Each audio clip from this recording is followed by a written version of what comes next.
อายุกันแต่ច្រើនសម្ពាធកាន់តែធំទុំសងប្រមោផ្ដុំបង្កើតជាបញ្ហាជំងឺបាំងទឹកចិត្តតើគួរព្យាបាលបែបណា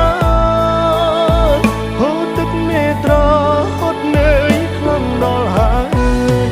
អាយុកាន់តែច្រើនសម្ពាធក៏កាន់ទ្វេបញ្ហាចូលហោហើយតែរួចតែជួបទុំអិនស្បើយគ្មានអ្នកចាំលើកទឹកចិត្តក្រៅពីខ្លួនឯងឡើយ